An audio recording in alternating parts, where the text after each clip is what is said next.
my friends and my dear students. My dear Sindhu, you are watching my YouTube channel Perfect English of Dear Sindhu. अभी कुछ दिनों से common error का class ले जा रहा हूँ और अभी 2-4 दिन तक चलते रहेंगे। अब बहुत सारे पार्ट हो चुके हैं। Now it is going 10 part of common error. Part 10 is going now. तो मेरे प्यारे दोस्तों, मेरे स्टूडेंट्स भाइयों, मेरे फ्रेंड्स, आप लोगों से निवेदन के साथ ये कहना चाहता हूँ कि YouTube में बहुत सारे सब्जेक्ट पढ़ाए जाते हैं। इंग्लिश है, मैथ, केमिस्ट्री, फिजिक्स और सभी भाषाओं में पढ़ाए जाते हैं। और सभी ट्यूटर चाहता आते हैं कि मेरा सब्सक्राइबर का नंबर जो है काफ़ी बढ़े, व्यूअर्स बढ़े, ताकि मुझे पैसा ज़्यादा मिले। But my mean and my opinion and my mission of life is not to earn money through this channel.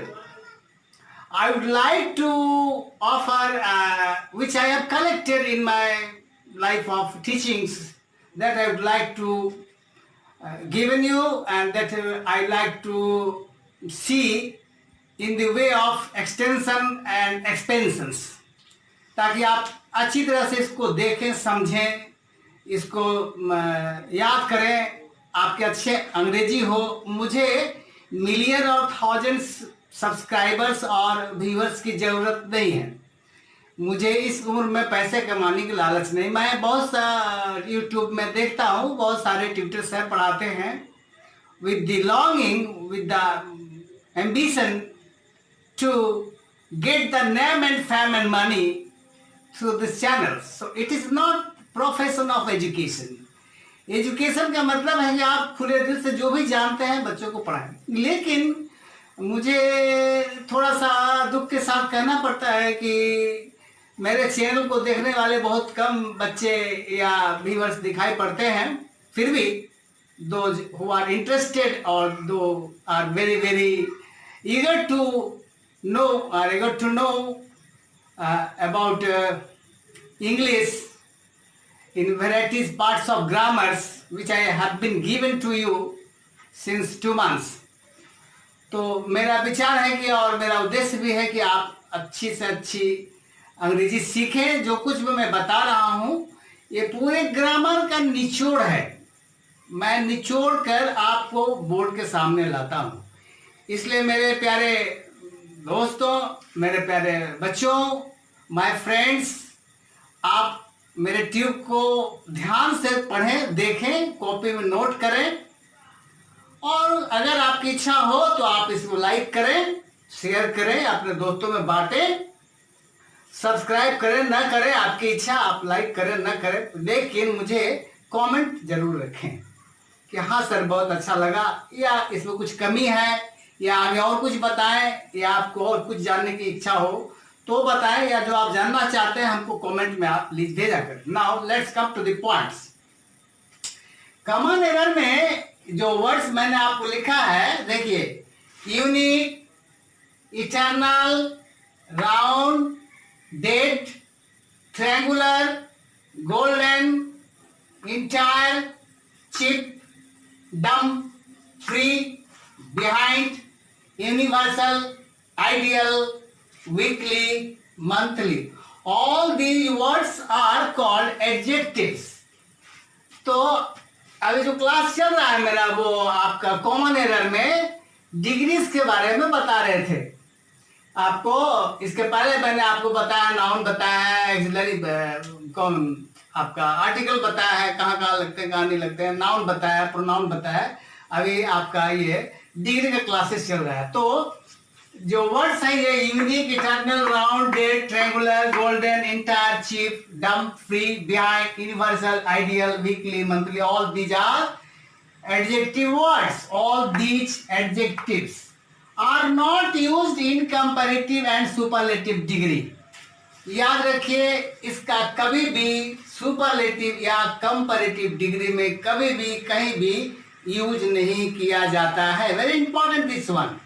An example I given here, I saw a most unique sight. देखिए यहाँ पर unique word है, इसके साथ लगाया गया है most. I saw a most unique sight. तो कहता है कि no any adjective, no any used in comparative superlative degree.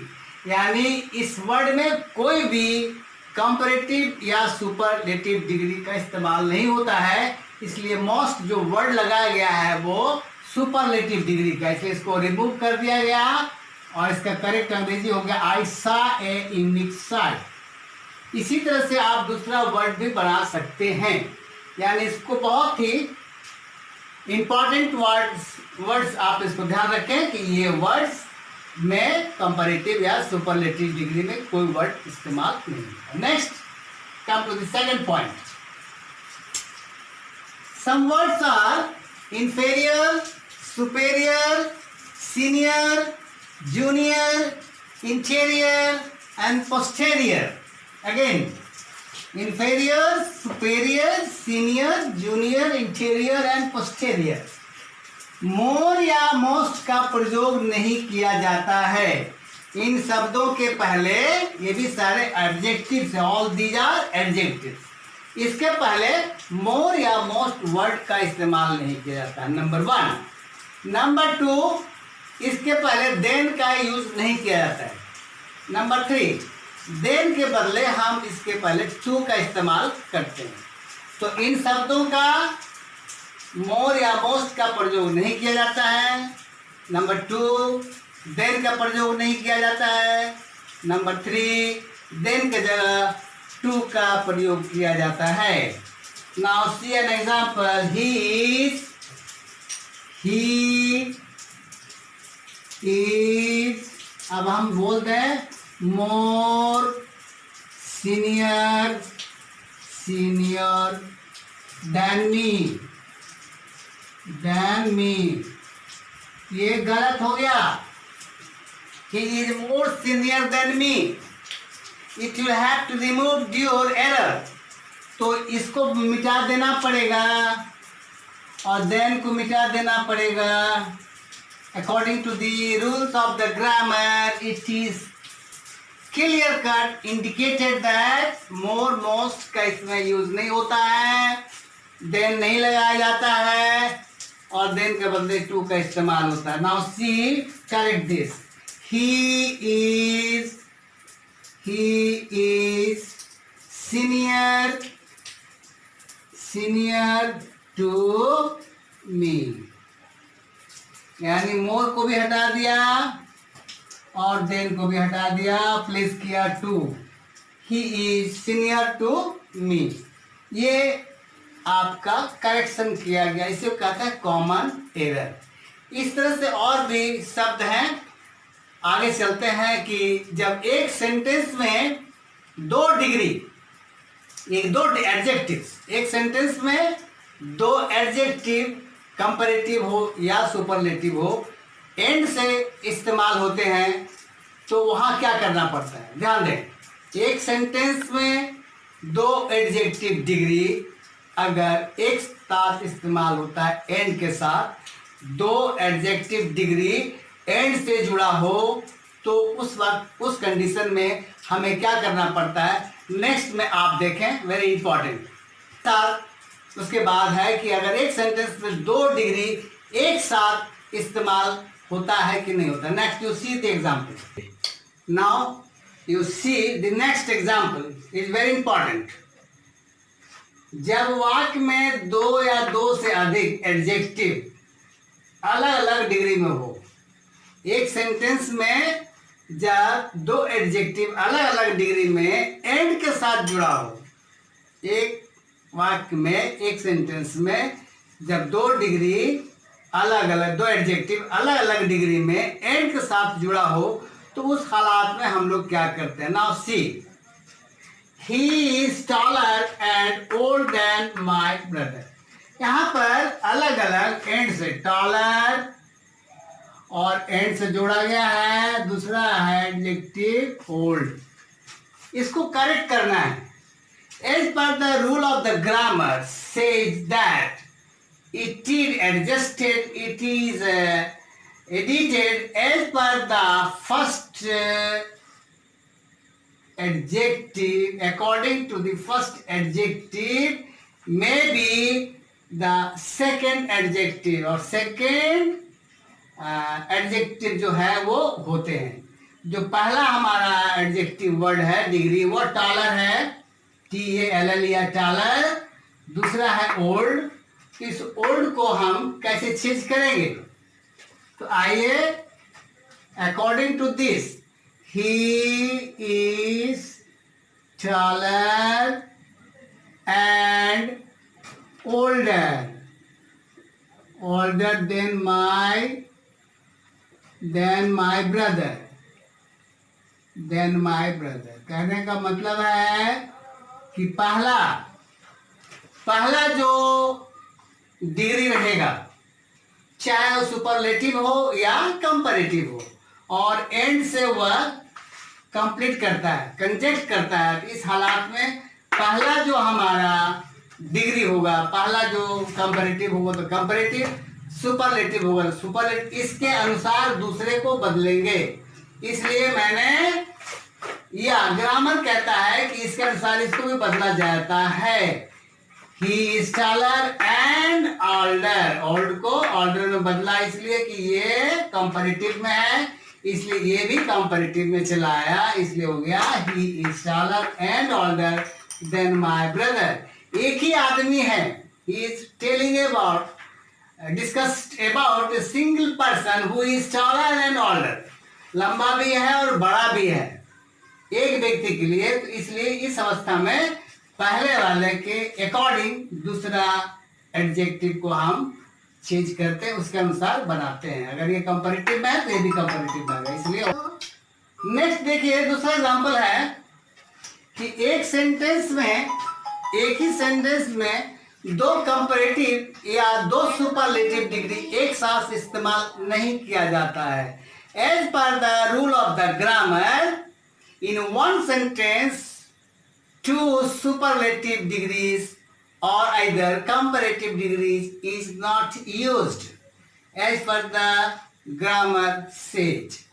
Now see the example. The most busiest hour is 10 o'clock. अब यहाँ you can see the word is here, two words adjective are in superlative degree, most and busiest.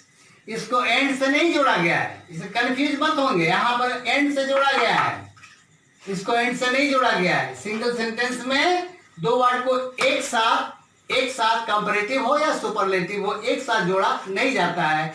इसलिए इसको बनाने का तरीका है कि the most busiest hour is 10 o'clock को the busiest hour is 10 o'clock, यानी एक ही सुपरलेटिव डिग्री का इस्तेमाल होता है, न कि दो का. इसलिए मोस्ट या मोर जो भी रहेगा उसको रिमूव कर दिया जाता है और सिंगल वर्ड का इस्तेमाल किया जाता है. As the grammar says, according to that the most busiest hour is 10 o'clock is wrong. It will be edited here, the busiest hour is 10 o'clock. आज आपका क्लास नहीं खत्म करूंगा, इसके अलावा और बहुत सारी चीज हैं जो बताने को है. बाकी बहुत सारे कॉमन एरर में बहुत सारी चीजें हैं और बहुत इंपॉर्टेंट, और बहुत मैंने सारा चीज बताया है आपको. इसलिए आप अगर ध्यान से इसे सुने और नोट करें तो मैं समझता हूं कि आपकी अंग्रेजी 70% से ज्यादा करीब करेक्ट हो गया होगा. इन्हीं शब्दों के साथ मैं आपको पुनः हार्दिक धन्यवाद देना चाहता हूं कि आप मेरे YouTube चैनल को देख रहे हैं, और मुझे भी इस बात की धैर्यता है कि आप अधिक से अधिक संख्या में lots numbers of your views will be sent to me and your comments must be sent to me, whether you like or not like, and what kinds of problems do you have, what part of grammars do you want to learn. Please send in your comment box. I am waiting for always for you. You are watching YouTube channel, Perfect English of DN Sindhu. So many lots of thanks to all of you to see and watch this YouTube channel. Next lesson in the next day. Lots of thanks again. Thank you.